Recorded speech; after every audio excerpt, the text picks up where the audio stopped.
VINCENZO'S Go Crypto Investing. I'm going to try to do this tutorial on TradingView on how old Vincenzo makes a technical chart from scratch and the basic understandings of what Vincenzo uses to make his technical chart. You see, I like to start with a clean chart, right? And you can see it's the Bitcoin price. And I like to use simple indicators. So I have a clean chart. This is Bitcoin US dollar. I go into my indicators. Now, if you go into your indicators and click, you can make these into your favorites. See, you have a favorite section. But if you go into technicals and you see these little dots right here, these little stars, you click that and then it'll put it into your favorites, right? But in my favorites, a little trick from old Vincenzo, I use the EMA ribbon. And the reason I use the EMA ribbon is because it allows, there's only so many sets of indicators you can use unless you pay for more of the site and don't use the free site. That's why when I'm on my laptop, you got to deal with that advertising down there. But this is a little Vincenzo industry secret. I'm making a trading. You use EMA ribbon, and see all these ribbons down there?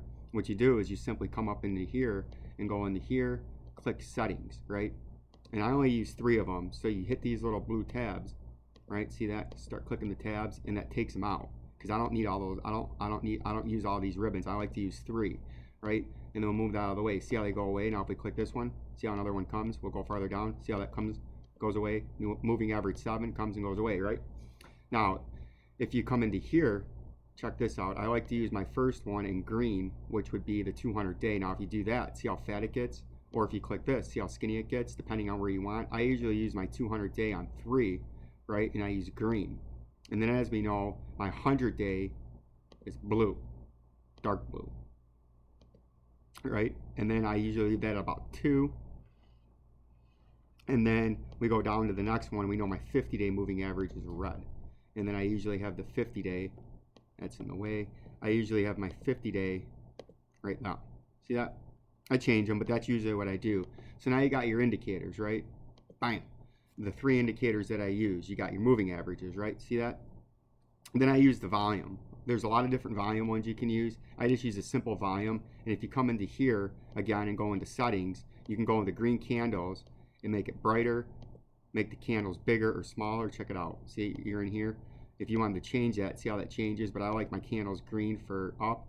And then you can change the size of the candles. Look, you can make them skinny, or you can make them fat. It's not changing them on there right now. And then in red, I like to use for my negative candles. And then if you click this one, it gives you the volume moving average. And I love using the moving average on the volume because it gives you, and I like to put that in orange just to contrast it. And because that's the mean of the volume, right? All the ups and downs, this is where the mean of the volume is, right? So I like to have that on there. And that stupid advertising gets in my way. And I like to make that a little bit bigger so it stands out. See that? See how beautiful that is? So that's how I set up my chart, right? Part of it. I get my moving averages. I like a simple technical trading chart to make it super simple and easy to trade and to explain to you guys what I'm seeing in the chart. Just making sure that's still recording. So you can see how easy that is. And that's all right up here in indicators, right? And then if you go on your sidebar, you can click different tools, right? And in here, you got your fixed volume profile. And again, you can click it to stars and it adds it to favorites. So when you come up into here, it comes up into here and then it gives you a favorite bar, right? And so I start with that. And that's where that indicator is. It's right into here. It's in this little funky looking one at the Fibonacci, right? It's in the Fibonacci position. What is that? Get on there. Predictions and measuring tools is where that's at, right? And then it comes up into here, or it comes on your favorite bar up here, right? See this? When you're on a computer, you can see this. I like to set this maybe right down in here, right? And then it's got all your things. And right here, bam, on my favorites, it's my fixed volume profile. So that's step number 3. Step 1 is get my moving averages on. Step 2 is put my volume on there. And then I showed you how to make these lines bigger. The simple trick using the EMA ribbon, because I only like to use 3, right? In the EMA ribbon, you can actually use about 12. And you start from the beginning. And it doesn't matter if you put this on the bottom or put this on the top. I like to put it on the bottom just to keep it out of my way. And there's your fixed volume profile, right? See that? And it's the same thing. You can click on this, right? And then you can click here for settings. Oops. Settings right there. And this is how you can change the color on this, right? And then if you go here, you can go right. See how it brings it to the right side? you can put it on the right or the left side. So then I go on the left side, right? And then I put my up volume in green because that's how it should be for me. You can make it whatever color you like. And then I put my down volume, just like my values are up, my values are down in red and green, right? So that's how it gives you the fixed volume profile. Now you started from a blank trading chart, and then you can click this to get it out of your way, right? You can click up here to zoom in, right? And then you can hit escape to zoom out. See that? But you started in less than, let's see, less than 5 minutes, you've already set up a basic technical trading chart, right? You got your fixed volume profile, your volume, and then your moving averages that I like to use. You can put whatever moving averages you like. Now, if you click here on auto, when you move around, it'll auto adjust. It just gets a little complicated. If you try to zoom in and go up, it wants to lock you out of that. So oftentimes I don't use that, but you can just double click on the side over here. Say you were really zoomed in. No, get off that. Well, that's not working, but you can tap on that and it comes out, right? So you can see what we got going on there in a simple trading chart. Now that you're starting from the beginning with this chart, right? Now you can take this and come into here in settings, and to make these a little dimmer, see that?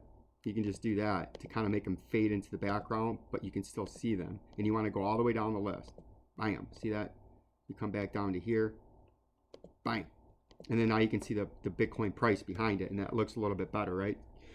But you see how this goes. Now what I like to do is I like to go into my, I believe they're under geometric shapes. Notice I have my rectangle starred. So if I come down here, I got my rectangle. And I like to go where major volume is and where major volume areas are. This is what I do after I set up my basic technical trading chart, and that's what this is. A super simple and easy basic technical trading chart that anybody can make, anybody can use, and everybody can understand. So you pull this over, and I like to make them in white. That way I know what they are. Drag it all the way out, right? See that? And then if you come down, if you click off of it, oh, it's right there, actually. That's what I wanted. If you click on it, right? Come up here, click on it. You can hit this little lock button. Now it won't move. Now if you're pressing around on the chart, always lock your things you want in place not to move. Lock them with that little locking tool, and you simply click on it. You gotta get the little hand, and then you can hit the unlock if you want to move it or whatnot, right? So now we know this is a major traded area. If you're above it, it should act as bullishness. If you're below it, it should act as resistance, right? And you can see right off this basic technical chart, it did. Resistance, resistance, resistance, and then it popped up, right? Now on the way back down for a big test, finally, it should hold as support down here. And this is one of the reasons old Vincenzo has that chart or that technical target of $13,000, right? Is right about here on these old wicks in between there. And because there's a candle here, right? See this candle that kind of sticks out a little bit more than any of these other ones right here. That's why I thought there could be some support that starts right around the 14,000 all the way down here to the major support. But that's why I had that $13,000 target when the price of Bitcoin was in this bear market rally up here and rising. It was over 62,000 and rising, and I kept saying it's coming back down because my technical trading chart. Then what I like to do is I like to scale up a little bit, and this is where the auto thing gets in the way. You gotta take that off. Oops, delete that. Hit escape, and then it'll take the drawing tool off, and then you can click on it and hit delete. I want to scroll up. Now what I like to do is when we were up into this range, right, we had major volume up there. See that? And then below it, we got some major volume, and I like to mark this, and this is where the last line of defense to the shithouse is, right, where this big major volume candle starts. See that? Right down to the mean of the volume. That red line right there, that's the mean of the volume in the whole history of the coin. Obviously, then you lock it. See that? This is the mean of the volume. So then what I like to do is I like to take my rectangle so I know where the mean of the whole volume is on this coin. I go right around it, right? A little bit above it and a little bit below it. And I bring this out all the way out, right? See that? We got about equal above it and below it. And I like to make that red because the red signifies that is the major volume traded range, and then I lock it. And this whole history of the candle, if you're using the volume fixed profile range, right? And then up here, you can see we got a big gap that started at about 28,000, 29,000, all the way down to where the major volume started. that started at about 19,000, right where we got supported, that I know this is a major area of volume. And you can see once you get above this area, it starts to thin out in the trading, right? So that's why I have this set up here as a support zone initially. If you look at the trading chart that I use, because I use the volume indicator. Bam, see that? So now we got our levels, but as we know, we got to pull this out a little bit farther. As we know, this has to be in white because it's a part of the VIX volume profile, so I make it white, see that?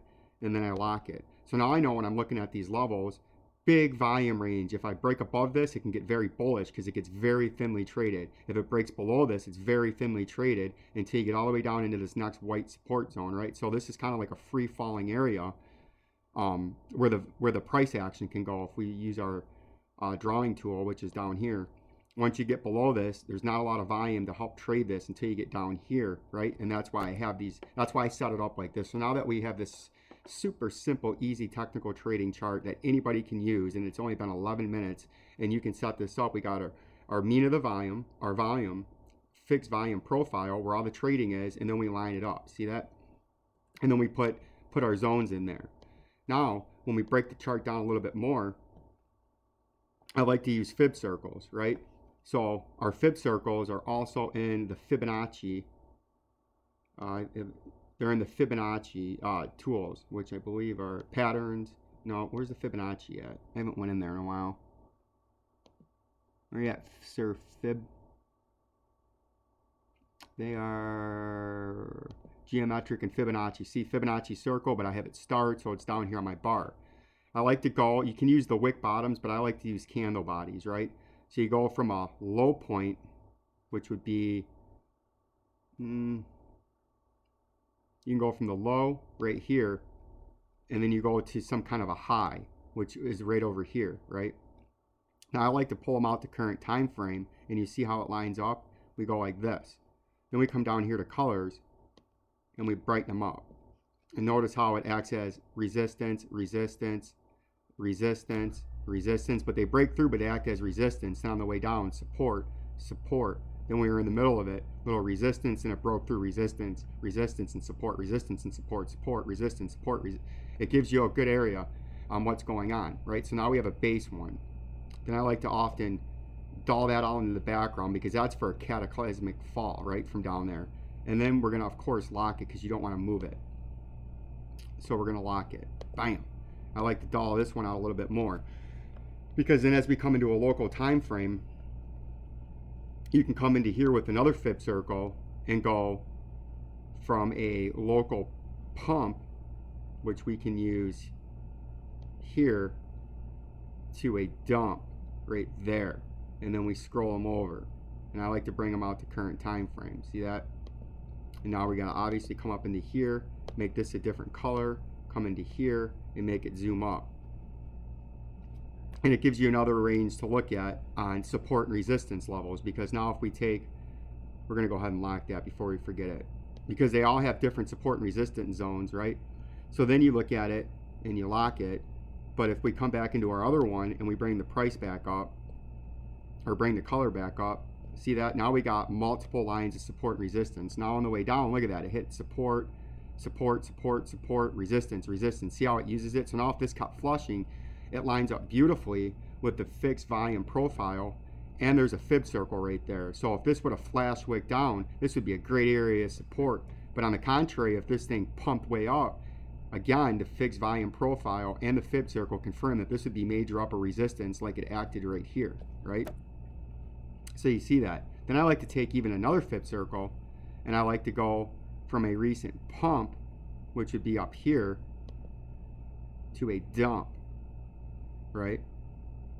Actually, that's, you can do this on a close one if you're getting into the current time frame. So you go from a pump to a dump, and then I like to go to the current price on the day, right? From a pump to a dump. And now if we use this current one and use this as our dump, but we would have had to use a different dump, right? We would have had to go from a pump here to a dump there to the current time frame. So we got to line that up. We get that right in there in the current time frame and lock it. Now we have a local regional fib circle. And now look at this. Look how beautiful this is. And then I like to use, say, we got orange, we got blue, and then we can use green stands out very well. So we can use green, and then we lock it. Now we have a few fib circles that seem like they don't make sense, and they're just here at random, but they're strategically placed, right? See that? And then you can see patterns forming. Now as we go from the monthly to the daily, right? And then see how you click that and it makes it beautiful. Now if you look at all these fib circles when we're dancing around through here, when you have your technical trading chart, if we look into the future, look at this, you got support, then you got support, then it flushed, and look at where it came down to. It came right down to your next ring, right? And now we're getting supported on this. Now on a big pump, your upper resistance are your 200-day moving averages, and right up here on this green fib circle, see that? So they act as your support and resistances, and you can see this on the way up. It acted as resistance, resistance, resistance, support, pump, came back down, finally broke through it, brief resistance or brief support on this green ring, then it flushed. Then you got supported on a wick on the green ring. You got multiple areas of support, but on the underneath dumps on the wicks, you can see the wicks, you would have known that that was it because you got supported on the blue fib circle. See how it plays them? And then you can kind of get an idea of what's going on. Then you take the rest of the chart in, right? You can see up here you got some kind of pattern developing, and this is when old Vincenzo, when the Bitcoin price was sitting up in here, I could see that there was a pattern forming. So I take my line tool, and you can see you got a rising wedge forming right here in the daily time frame, and I like to use 3 points of contact. So right now you can see you got 1 point, 2 points, 3 points, right? And you line them up until they look right. See that? Now you got 3 points of contact. See that? And then I like to make these in yellow to stand out. So you go to colors, yellow, and then you can clone these, right? You hit the setting, clone. Now it comes up with another one, but you want to lock the previous one, right? Oh, I just locked that one. You want to lock them. And then you come up here and you can see what formed your rising wedge, which is a bullish continuation pattern, but a bearish reversal pattern at the top. 1 point of contact, 2 point of contact, right? See that? 3 points of contact. You can even move it up slightly, but you got to have them hitting, bam, and there was your rising wedge, right? And then you go down here and you lock it, and then always make sure that you lock this one, because you don't want to be moving these things, because then then you got to go back and put them where they're supposed to be. So then I could diagnose that out, putting my fib circles, my volume, the mean of the volume, and my volume profile, see what's going on. So then I knew we had a rising wedge there, right? And then we diagnosed the falling channel, right? 3 points of contact, you could see that. You lock it, right? Here's another one, and you can see I like to use candle bodies, but you can use wicks too. And you can see this was a falling wedge or a falling channel, depending on how you were using it, and you lock it. And this is how you set up the basic technical trading chart, right? And then you got to use your brain when you're looking at stuff, and you got to have critical thinking. You got mountain top 1, mountain top 2, that's a double top, right? And if you're in the logarithmic, see if you come out of the logarithmic, it looks different, but the logarithmic, you can do targeted moves. And this is how super simple and easy that I set my technical trading chart up, and then I use my line tools when I see patterns developing, just like I knew this was a bear flag, because you had your uptrending support, see that? After the pump, you got your uptrending support, and then you got your uptrending resistance. So you draw this on there, and you can see you had a bear flag set up there, right? See that? You got to have 3 points of contact. And then you can see when you broke down, it even came up and back tested it beautifully, and that's how you knew it was going to break down. This is a super simple, easy technical trading chart that old Vincenzo uses to help him diagnose, sniff out, and detect what's actually going on in the market. Now, if we had to look at this with everything we got going on, oh, and then one more thing, I like to put another, like on here, we don't need to go to the monthly, we need to go to the daily. Let's make sure that's still recording. That'd be devastating if it wasn't. We're gonna have to hurry up and wrap this up, because once I get too far over 20 minutes, the thing blows up on itself. So if we look here, I like to go into my VIX volume profile and do one more from the dump, right? Back here or actually I did this one from the COVID dump, and then I like to come all the way up and give me a local VIX volume profile range, and you can see it lines up beautifully right there. But then you can see there's a big gap, and this is why I like to do a regional one. You see this big gap all the way down to here. But look what's sticking its little ugly dirty neck out right there, right? This little sneaky devil. See that? That one's sticking out. So that tells you that that one could have some major support and resistance locally coming up or down, and in this case pumping down, and that's why on my chart I had this area with major support and resistance there, right? Because that one's sticking its dirty little neck out there, right? You got to always pay attention to the details because the devil is in the details. And see that if you would have had this set up from the time the price was up here, you would have known that this is a major sell area if it breaks that, and then this could be a buy area down here because you got this little sneaky devil in there, at least have some temporary resistance and from going down more, right? You see that? So now that we see that, if we zoom into a local time frame, with our time, oh, we've actually had a beautiful pump. See this? We had this nice consolidation on top of the volume, and then we kicked out on top of it, and it's very bullish, right? Now we're in a bullish move, and we're coming up to major overhead resistance. But if this thing keeps pumping, your overhead resistance, I should have been trading that. Your overhead resistance on to the upside now is going to be a major target up here. Like I like to use price labels, right? Is going to be up here at $27,000 because that's your old fib circle, right? See that fib circle, and then your fixed volume profile up there. So you could have a free ring now all the way to the upside from down here. And if you had some fortitude, like yesterday when I made a trade down here, but I sold it up there, if I would have just kept holding it, I'd be doing phenomenally well right now. But you can see how super simple and easy this technical trading chart is to set up. I hope this kind of helped you to see how Vincenzo goes from scratch to a basic, super simple technical trading chart that anybody can use and understand and trade off of. If you have questions, comment down below when I post this video, and I'll be more than happy to respond to anyone's questions. Like, subscribe, and share. Peace and love. Peace and love.